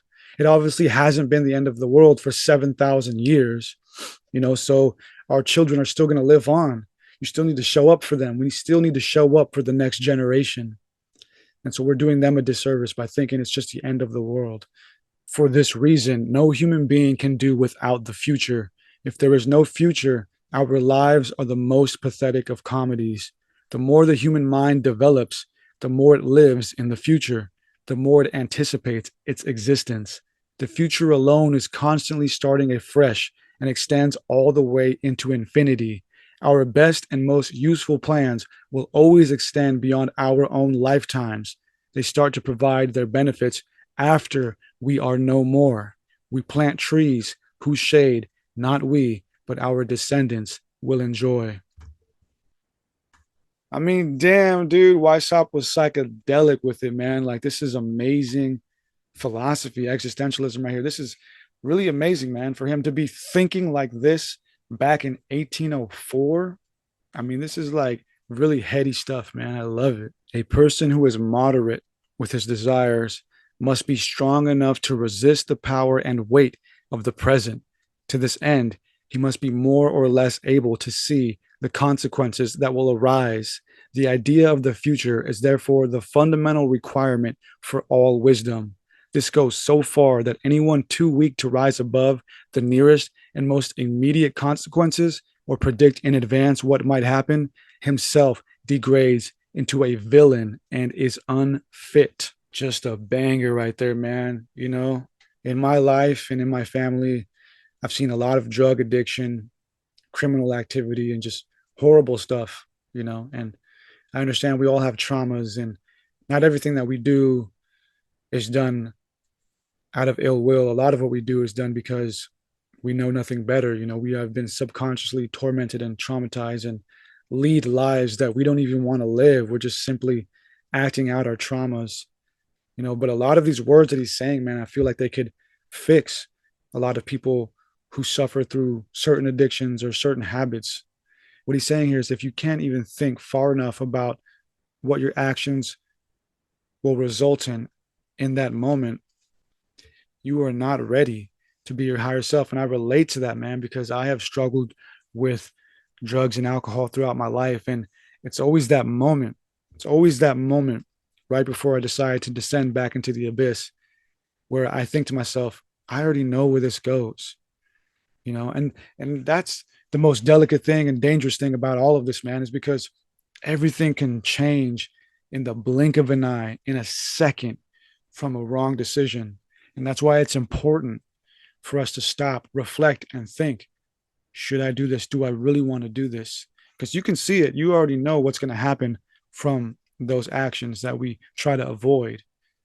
Some of us don't think, though. Some of us don't think even far enough into the next moment or tomorrow or next week, let alone how it's going to affect our entire lives, or let alone how it's going to affect the lives of those around us. So I think this is amazing literature right here, man. This stuff should be taught in like AA or something, man. I think, because he's right. The idea of the future and the idea that everything has a consequence and that our higher self should live in modesty and moderation and respect to the fact that everything we do will result in a consequence is insurmountable, man. This is amazing stuff right here. I had a friend recently ask me for some advice, some help on trying to get sober, and I'm not a professional, so I just told her all I can say is you should respect your sobriety as if it is your higher self. Everybody in the community talks about the higher self, the higher self. Well, what is that? What does that actually look like? What is that in a practical way?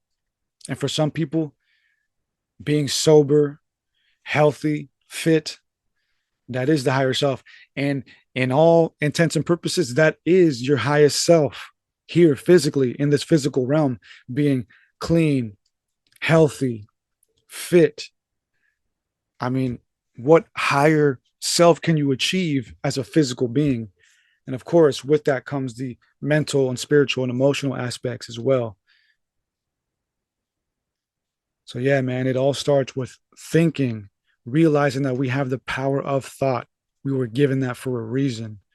And thinking about the future, our consequences. At the very least, like he said, if you can't even bring yourself to think about the simple consequence of your actions that's going to follow in that moment, you might as well just be a villain. And at the very worst, you are unfit.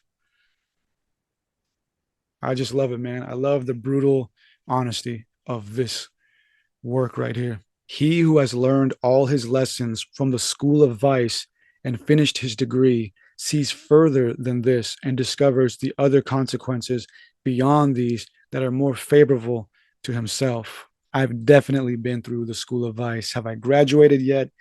I don't know. I'm working on it. But I just love this quote right here, man. And it's true. It goes back to that Jordan Peterson thing. You can't be truly moral and truly good if you only know good and you're only following good because it's what the authorities want you to do, man. I've been through a lot and I know what the dark side is like.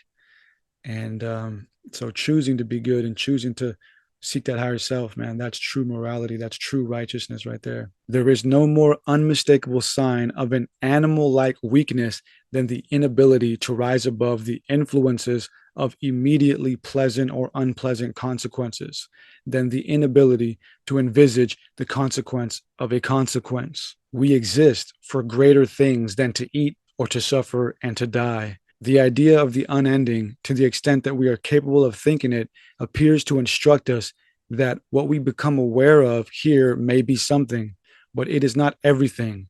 More exists than that which such limited powers are capable of understanding. This idea challenges us to learn and to do everything that will enable us to abstain after our elementary instruction, to learn the language in which this unending is written. We are all parts of an entirety, measurable neither on its large scale nor on its small scale, an entirety about which it is doubtful whether it is greater or more wonderful in its largeness or in its smallness. Thus, we ourselves can do naught other than be wonderful and great, for we bear the stamp of the whole of which we are a part. We have with it a single purpose, a single nature. I love that, man. He's basically talking about the micro and macrocosm right there and saying because we can think of things greater means we have the capability of becoming greater, and probably that our creator intended for that. I mean, again, man, this is 1804 we're talking about, and this is like grade A, new age, spiritual, ancient aliens, Gaia TV. This is just way ahead of its time right here. The homie literally just said, as above, so below. He says here, thus, in every human being, there exists a considerable, restless striving for infinity. The idea of the existence of a God, of a general world purpose, of our unending continuation and development are the surrogate, which is to compensate for the weakness of finite beings until their powers have grown sufficiently and greater matters become conceivable for them. They are types of imperatives that appear to have to be accepted without proof and that cannot be proven by other higher sets of imperatives because they themselves are the highest. And yet they are even more than this. Rather, there is no other truth so strongly proven, for their proof lies in the fact that without their help, no thought, no deeds, and no certainty would be possible. Their proof lies in the whole. It lies in the entirety of human knowledge. I mean, just banger alert, man. That's all I'm going to say on that one, dude. Replay that one. I'm not even going to break that down. That is just facts. Nature gave us eyes to see, feet to walk, hands to feel, and to work. It is thus credible that it gave us this knowledge as well for us to use to induce certain effects that would not otherwise be possible. Nature appears to have intended the effects of this cause, the consequences of knowledge. Now, knowledge itself no longer appears a purpose, but rather a means. It itself must work in accordance with a purpose. Humans have been given knowledge to enable them to discern between things and know these things as characteristics and interrelationships, to enable us to know what is good or harmful for us. Therefore, human beings do not think merely for the purpose of thinking. We think so that we can act. All thinking and knowledge are but a means, not an end. The criterion for all truth, therefore, lies in our hearts. All truth originates there. We do not know anything we are forced to desire. Therefore, our hearts correct all our knowledge. Are we capable of craving evil and loathing good? Thus, can it be unreasonable to do what our entire nature and irresistible inner power require of us? Is the hunger of the soul less fierce than the hunger of the body? The heart is the only and also the safest guide for our knowledge. Once our drives have found their proper place, human beings only respect those drives that are the highest and most general. All sciences, theories, speculations, and even learned examinations are, together with the entire body of learning itself, nothing more than the scaffolding for the greatest of all buildings, for life's wisdom, for the science of living and dying. If, however, only this sensory world is the stage assigned to humankind for its activities and knowledge, the extrasensory world, nevertheless, also belongs in part to our territory. Because without such a thing, the entire sensory world would appear empty, meaningless, and not much better than a dream. Because our heart's most urgent need is the striving for real, standalone objects. Because it is impossible for people to be pleased and satisfied by mere empty deception, which misses the purpose for which it was given us as soon as we became capable of recognizing the deception as a deception. crystal lattice mind illusion.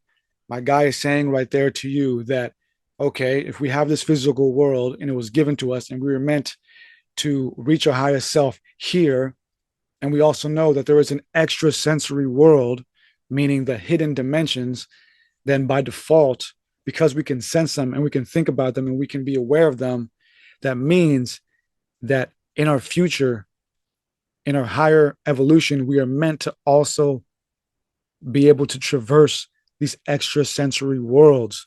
Man, my guy is talking about consciousness and hidden dimensions right there, 1804. He says we must someday accept the existence of extrasensory phenomena foundations as established, or the entire sensory world is a dream.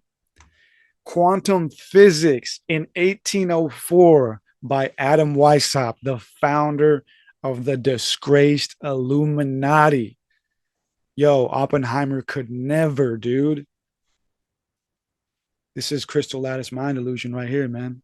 I love it. And you can see why I was so intrigued and perplexed and just at all when I was reading this, man. It's just like everything that I've been talking about and more, and everything that I've been going through and more. And it's just wild to know that he was writing this stuff, man. He's basically saying right now that there's more to this life, not just in the physical world, but in the hidden dimensions. And we're meant for those hidden dimensions, for those playgrounds that we have yet to even see and fathom, but they're only available to us once we've mastered this realm. I love this right here. Look, some more crystal lattice mind illusion right here.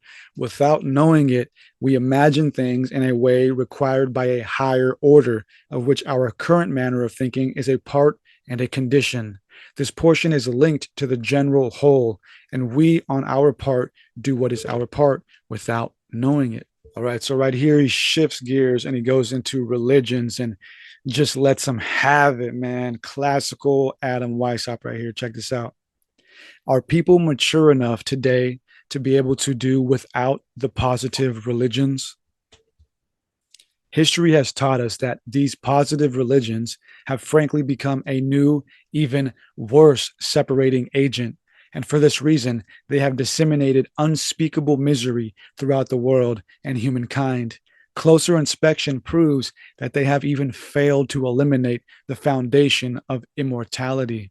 And human beings are, even today, despite all religions, not much better than they were millennia ago. Thanks to their behavior, self interest, thirst for power, and the bad example they set by so many instructors, the positive religions have lost infinite ground in the respect of the greater mass.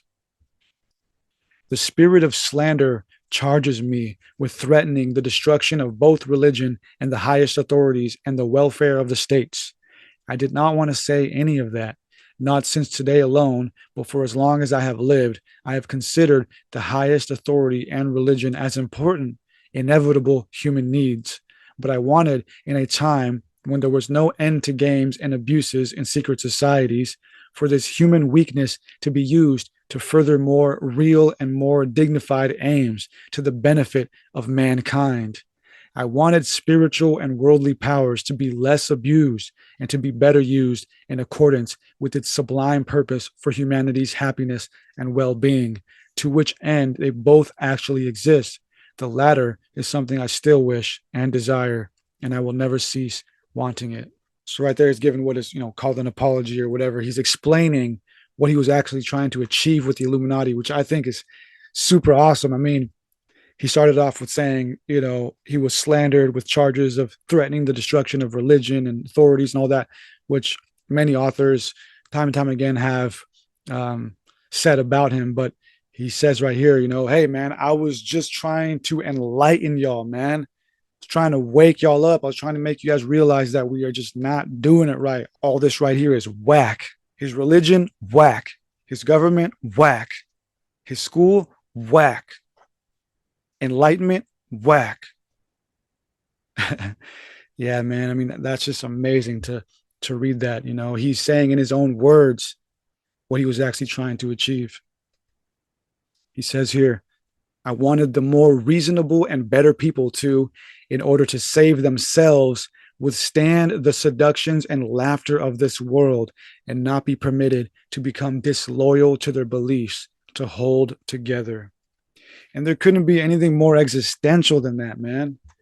Really, religion is dogmatic, it's ritualistic, and spiritualism is like the practical usage of divine tenets without dogmatic institution. But to me, existentialism is truly embodying what being a human is throughout all dimensions, and simply saying, look, man, yes, we have a spirit, we have a mind, but right now we are humans and we got to deal with this human thing, man. And so when you are an existentialist and you simply look at things through the middle path, unbiased, without some dogmatic indoctrination or without some spiritual fluff, and tell it like it is, as Mr. Weishaupt is doing here, everybody on all sides is going to look down on you and condemn you. But we're just people, man. We're here on this earth thing trying to figure it out. Let's try and figure it out, man. So I just think this is the pinnacle of existentialism right here, man. Honestly, he's simply saying, yo, as a family, let's just put away all the games, put away all the dogma, put away all the pomp and parade, and simply try and figure this life thing out. And he goes on to say here in his confessions as to what he was trying to do, that I wanted to influence entire generations and wanted the transition for all classes and people to a more reasonable general conviction, absolutely inexorable due to the course of nature and our destiny, to be quietly prepared step by step and to take place without any violent upheavals. I wanted what the representatives of ecclesiastical and worldly power ought to be doing and wanting on the strength of their offices. And I wanted this because they are neglecting it. I wanted all these things, and I believe to this hour, despite all persecutions already suffered and still lying before me, that this idea is a great one, albeit too premature for such times, and thus unluckily calculated. Mr. Weishaupt, man, you were before your time, buddy. You see what he's saying here, man? He was just saying we have all this immense power and institution and possibility in front of us, but we're just not using it, man. I mean, every Sunday we're just showing up to this rinky-dink little building, clapping hands, passing around a basket, and that's it. See you later. Fuck off. Come back next week when you want to cry for another hour about how your life sucks. You know, that we could be doing so much more with our institutions. God damn, now I feel like, now I sound like Weishaupt, man.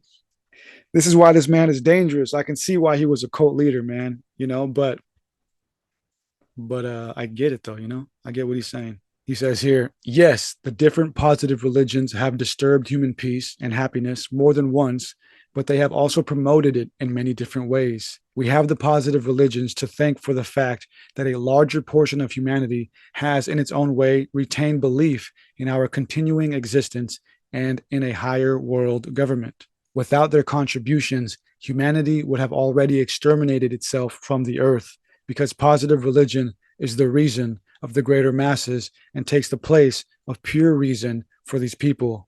All positive religions must therefore, in accordance with their purpose, approach the human powers of comprehension and cannot all start right away with the fruits and the realist ideas. Smoke, yo. He's just giving it all the smoke right there. He's straight up saying, yo, we need religion. I get it. It's cool. We need it because not everybody's ready for that realness, yo. Straight up said that it is not for everybody. Not everybody can handle the real. And that's what I say, man. That's what I always say. Sometimes it's better for some people to just be a Christian or to be a Muslim or a Jew or whatever. You can lead a very happy life, a very meaningful life, powerful life. Here, to a great extent, authority takes the place of such reasons that are not understood by the masses. Therefore, they are for everyone incapable of locating the genuine and sole reasons for just behavior at their source, a beneficial, extremely necessary surrogate, and simply indispensable. Whoa, whoa, whoa. All right. I can definitely see the New World Order globalist philosophy right here. I mean, he's saying that, okay, we should keep religion and government around because it's necessary and beneficial when in dealing with the masses. But again, they're only necessary when the masses aren't taking it upon themselves to help themselves, to hire themselves, to reach these higher forms of morality and enlightenment. So I can kind of see again why this man's ideals were dangerous and how, in the wrong hands, this book and this philosophy could definitely be used for some new world order activity. The positive religions, therefore, are for kings as they are for beggars. They alone are perhaps capable, where reason falls silent, of setting effective limits both to the arbitrariness of the great and to the anarchy of the rabble. Yikes. I mean, I can definitely see. Yikes. I mean, Mr. Weishaupt, that's a little New World Orderish right there, but I get it. I get it. The fact that we continue to exist is the first thing that manages to organize all scattered, half complete, in part pointless, unsatisfactory matters to a common center point, to a more complete whole, to a total agreement. Nevertheless, we would be very much in error if we wanted to believe that this insight and conviction are for everyone. Convincing oneself that such a way of acting is the only way and the best way requires, if you do not want to fool and undermine yourself with empty words, great understanding of the overall situation and thus a very highly developed mind. Again, that's a little new world orderish, because yeah, this whole utopian thing, man, it's filled with obstacles and difficult situations. How do we get everybody on the same page? We can't. It's impossible. So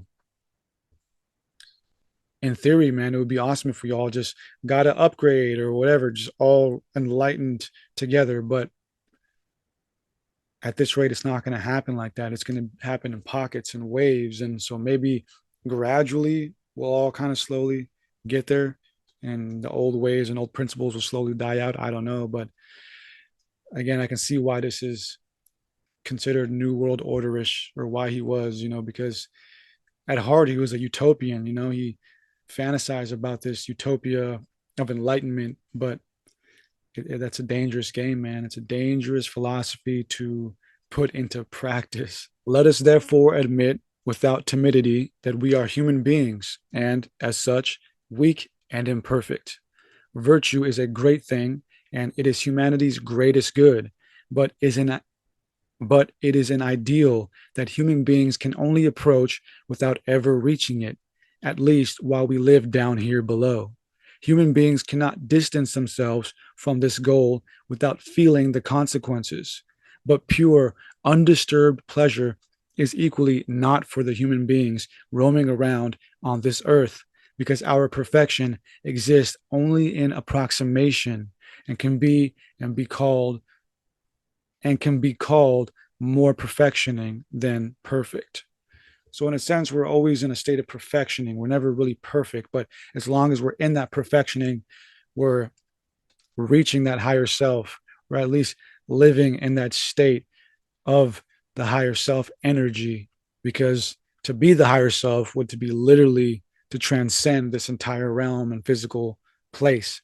So it's almost like as if our job down here is to keep perfecting and keep trying to reach that until we transcend and leave here and then have to deal with the next level and the next level and the next level. And again, I love how he says, let us just admit, man, we're humans, and that is the premise of existentialism. It's like we're human, man. We're human. We don't need to pretend with all this dogma and floweriness and whatever. Like we're human, man. We all, but that doesn't mean we can't reach higher forms of consciousness and higher forms of being and morality. If anything, that is what we should be doing. But again, as Weishaupt says, we don't live to eat. As you said earlier, we don't. A lot of people think that we just live to eat, or do we eat to live? What is it? No, it's the fact that we can think And so living, eating, living are just means that allow us to think. They keep us sustained enough so that we can think. That's why it's important to be healthy. And that's why the globalists, if you will, the elitists, the shadowy elite, try to keep us from thinking because that is our real power. So if we're only focused on that animalistic, static thinking of eating and living and eating and living, we're never going to actually access our true power, which is thinking. We were given thought. And with that, we become human and using thinking as a means to an end, we become more than human. All right. So he ends it right here with the most existential statement, I think, out of the entire thing. He says here, in dealing with a subject that arouses the disgust of my contemporaries, if the thing be foolish, I at least am not the only fool upon this earth, that I sedulously share this weakness with the greatest minds of all nations in every era. Wow. I mean, honestly, man, like, I hope you all enjoyed that. My concluding thoughts are that Adam Weishaupt was neither good nor evil. He was human. And being human means we are capable of both. But as you can see towards the end of his life, he was very reflective, remorseful, and accepting of his fate, and at least tried to reprogram the way that he thought about himself and life and God and everything, which I think is important, man. And that shows you that you always have a chance to change. You might be judged and condemned and jailed by people, by humanity, but as long as you have your mind and your connection to God, you always have that chance. So are we good? Are we evil? I want you to ask yourself, are you good? How do you know you're good?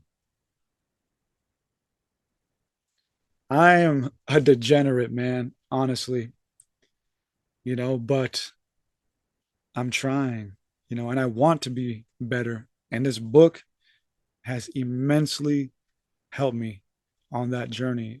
This is my support right now. This is my little Bible. This is the existentialism Bible, and I am its weary hermit priest as of right now. I loved it, man. So yeah, thank you for chilling with me. If you rode through that whole entire thing, then Adam Weishaupt thanks you. I thank you. And yeah, love y'all.